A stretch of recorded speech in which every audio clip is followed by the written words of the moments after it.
নমস্কার সুধীজন, আমি মৃত্তিকা আবার এসে হাজির মৃত্তিকা নাচ চ্যানেলে। বন্ধুরা, আজকে আমার ভিডিওর টপিক সায়েন্স ভার্সেস স্পিরিচুয়ালিটি। আমাদের মধ্যে একটি ধারণা আছে, আমাদের অনেকের মধ্যে একটি ধারণা আছে যে সায়েন্স আর স্পিরিচুয়ালিটি দুটি ভিন্ন দিকে হাঁটে, দুটির মধ্যে যেন 180 ডিগ্রির একটা ডিস্টেন্স আছে, একটা দূরত্ব রয়েছে। মানে যেদিকে সায়েন্স রয়েছে তার ভিন্ন দিকে স্পিরিচুয়ালিটি। আবার অনেকে বলেন যেখানে সায়েন্স শেষ হয় স্পিরিচুয়ালিটি সেখান থেকে শুরু হয়। যাই হোক, এক একজনের এক একটা মতামত। আজকে আমি আমার এই ভিডিওয় এটুকু বলতে চাই যে আসলে সায়েন্স এবং স্পিরিচুয়ালিটির মধ্যে এই কণা মাত্র বৈরিতা নেই।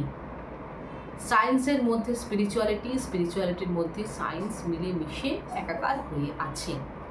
আসলে সায়েন্স বলতে আমরা বুঝি যে ওই যে মাধ্যমিকের পর ভাগ হয়ে যায় না, যে সায়েন্স, আর্টস, কমার্স ভাগ হয়ে গেল।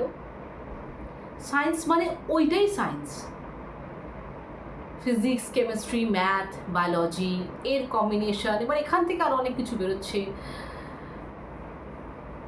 অ্যাস্ট্রোনমি, আরও অনেক কিছু। কিন্তু সায়েন্স কি শুধু এতটুকুই? সায়েন্সের যে পেরিফেরি সেটা কি ঠিক এতটুকু? আসলে না। এই ব্রহ্মাণ্ড যতটা বড়, ইউনিভার্স যত বড়, সায়েন্সও ততটাই বড়, ততটাই ব্যাপ্ত, আর স্পিরিচুয়ালিটিও ঠিক ততটাই ব্যাপ্ত।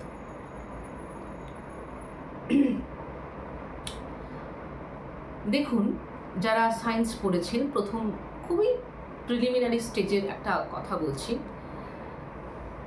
শক্তির নিত্যতা সূত্র। সেখানে কি বলা হচ্ছে? শক্তির সৃষ্টিও নেই, ধ্বংসও নেই,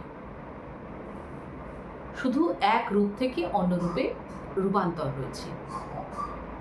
মানে শক্তিকে সৃষ্টিও করা যায় না, ধ্বংসও করা যায় না, শুধু এই ইউনিভার্স যত শক্তি আছে একটা শক্তি থেকে আরেকটা শক্তিতে সে ট্রান্সফর্মড হয়ে যাবে। তো এটাই তো আমাদের গীতায় বলা আছে।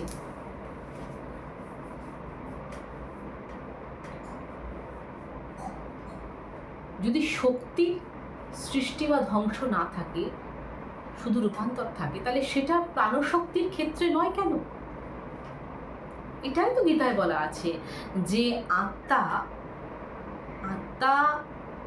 শরীরের মৃত্যু আছে, আত্মার মৃত্যু নেই।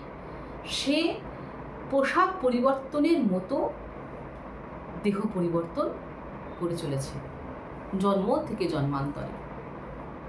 ওখানে রূপান্তরের কথা বলছে, এখানে জন্মান্তরের কথা বলছে। কিন্তু আসলে ভেবে দেখুন, ভাবলে বুঝতে পারবেন যে বিষয়টা আসলে কিন্তু একই। এর মধ্যে কোনো পার্থক্য নেই, কোনো তারতম্য নেই। তাহলে তারতম্য তৈরি হচ্ছে কিভাবে যে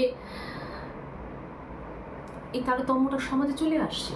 তারতম্য তো আছে। আসলে বিষয়টা হচ্ছে যে সায়েন্স শব্দটির ভারতীয় ভাষায় প্রতিশব্দ কি? বিজ্ঞান।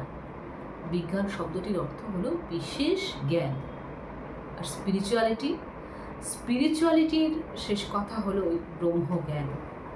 তো সব ক্ষেত্রেই তো সেই জ্ঞানই শেষ কথা, তাই নয় কি? তাহলে সায়েন্স আর স্পিরিচুয়ালিটির মধ্যে এত ডিফারেন্স আসছে কেন আসছে? বলছি কেন আসছে। স্পিরিচুয়ালিটি বা আধ্যাত্মিকতা এমন একটি নদী, সে বইতে বইতে বইতে বইতে না মাঝে মাঝে পানা পুকুরে পড়ে যায়। কি জানেন এই মজা পুকুর, পানা পুকুরগুলি কি? আসলে সেটি হচ্ছে আসলে কুসংস্কার। স্পিরিচুয়ালিটির মধ্যে অনেক কুসংস্কার রয়েছে, অনেক নিচতাও আছে। স্পিরিচুয়ালিটি একটা এই ইউনিভার্সের মতোই বড়। এখানে যেরকম উচ্চ কোটি লক্ষ্য আছে, সর্বোচ্চ উচ্চকোটির লক্ষ্য এখানেই আছে, আবার এখানে অনেক নিম্নকোটির বিষয়ও আছে।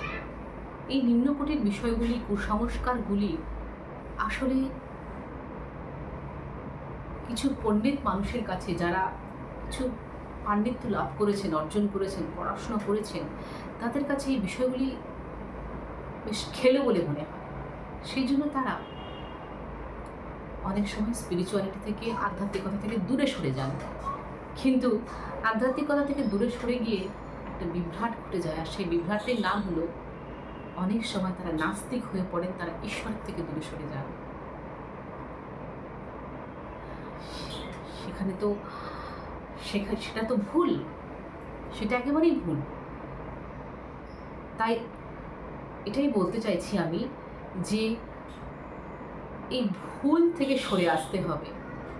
যেটা নিম্নকোটির বিষয়, যেটা কুসংস্কার, সেগুলিকে বাদ দিয়ে স্বচ্ছ স্পষ্ট আধ্যাত্মিকতাকে বুঝতে হবে, স্পিরিচুয়ালিটিকে বুঝতে হবে, এবং এটা বুঝতে হবে সায়েন্স বা বিজ্ঞানের সাথে এই স্পিরিচুয়ালিটি কোথাও কোনো বৈরিতা নেই। এই ছিল বন্ধুরা আমার আজকের ভিডিওটি কেমন লাগলো অবশ্যই জানাবেন। আমার চ্যানেলটি সাবস্ক্রাইব করবেন আর একটি লাইক দেবেন, এটি আমার অনুরোধ, এটি আমার পাওনা। তো আজকের মতো ভিডিও এই পর্যন্তই থাক। নমস্কার, সবাই ভালো থাকবেন।